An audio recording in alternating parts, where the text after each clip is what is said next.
चाहे हमें वस्त्राभूषण आदि खूब श्री वैभव संपत्ति मिल जाए और चाहे हमारे अंग भंग हो जाएं, सब संपत्ति नष्ट हो जाए, निंदा संस्तो कोटिभीर, चाहे कोई हमारी बड़ाई करे कि भाई बहुत कृपा पात्र हैं, भगवान का भजन करते हैं, और चाहे कोटि निंदा, कोई करोड़ों प्रकार से हमारी निंदा करे, बहु विभूत्यंत दैन्यादि भी, चाहे बड़ी विभूतियां एकत्रित हो जाएं या बिल्कुल सब नष्ट हो जाए,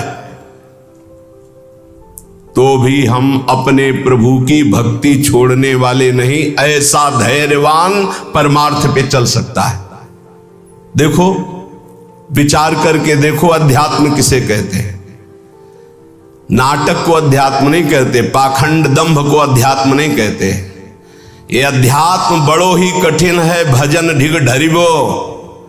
ये शूरवीर का कार्य है कि कदम आगे बढ़ेगा चाहे जितना अस्त्र संचालन हो।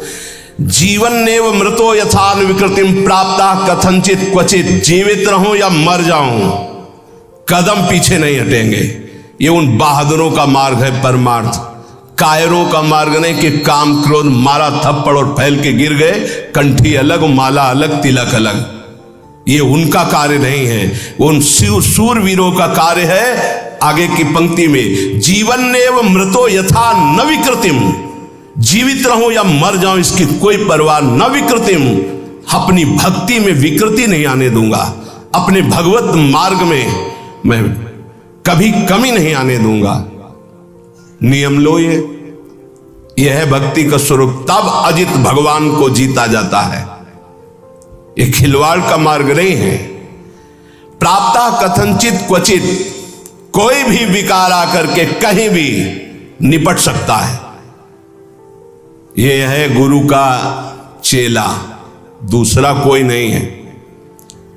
जैसे पहलवान गुरु अपने चेले को जहां देखता है कि कमजोर है वहीं पीट पीट के फिर वो अखाड़े पे खड़ा करता है, अंगुली घुमाता है, ऐसे कोई भी लड़ सकता है।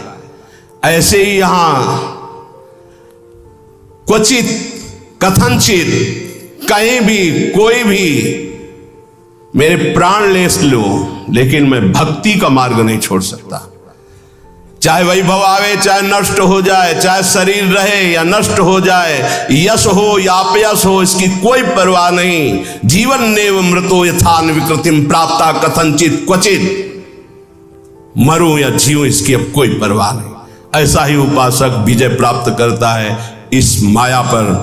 नहीं तो बहुत लुभावना और भयावना दोनों प्रकार का आकर्षण माया देती है।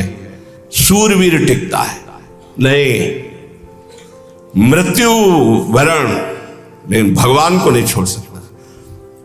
महात्मा बुद्ध जी जब ब्रह्मबोध करने के लिए घर से निकले, एक वृक्ष के नीचे बैठ गए और संकल्प किया कि शरीर का मांस गलित हो जाए, हड्डियां टूट जाएं, प्राण निकल जाएं, पर जब तक ब्रह्म साक्षात्कार नहीं होगा तब तक आसन से नहीं उठूंगा। और ब्रह्म बोध करके ही आसन से उठे, इसीलिए उसे बोध वृक्ष कहा गया। वही चित्र और वही श्लोक उड़िया बाबा अपने डायरी में रखते थे। सदैव सामने, ऐसे जीवन में दो श्लोक सामने सदैव रखा अपने दिमाग में। मात्रा स्पर्शास्तु कौन्ते शीतोष्ण सुख दुखदा आगमा पायनो अनित्यास्तास्ते तिक्षस्व भारत यम ही न व्यथ्यन्ते ते पुरुषम पुरुषर्षभ सम दुखा सुखाधीरम स्वमृतत्वाय कल्पते। जब कभी कोई भी विपत्ति, संकट, गर्मी, सर्दी, भूख, प्यास, ये दो श्लोक का निरंतर सामने से भगवान कह रहे, जगत गुरु कह रहे, यम ही न व्यथ्यन्ते ते, व्यथित मत हो, शांत मंत्र में लग, अपने इष्ट के चिंतन में लग। श्री वृंदावनमाश्रय प्रिय महानंदैक कंदम परम, जो ऐसा हो जाता है उसे वृंदावन महा आनंद प्रदान करता है, वो महाप्रेम का अधिकारी होता है। देखो, शरीर छूटेगा, आज नहीं तो कल छूटेगा। हमें शरीर को लेकर के कि हमें सुख मिले सो भक्ति। आज हमारी भक्ति का स्वरूप बिगड़ गया है। शरीर सुविधा ही हमारी भक्ति रह गई है। बहुत ध्यान देने योग्य बात है। सच्ची मानिए, भगवान के मार्ग में चलने के लिए ये तो पक्का है, पक्का है, पक्का है। अपने को प्रभु के चरणों में समर्पित करके सुख दुख दोनों को समान भाव से सहने का विचार पक्का कर लो तो निकल जाओगे। अगर सुख के भोगी बने तो दुख में भाग जाओगे, टिकोगे नहीं इस मार्ग में, चाहे गृहस्थ हो चाहे विरक्त हो। शरीर को कितना दुलार करके तुम बचा लोगे, कितना? खा पी के खूब चर्बी शरीर में बढ़ रही है, नष्ट होने वाला है। एक घृणा करो इस वृत्ति से।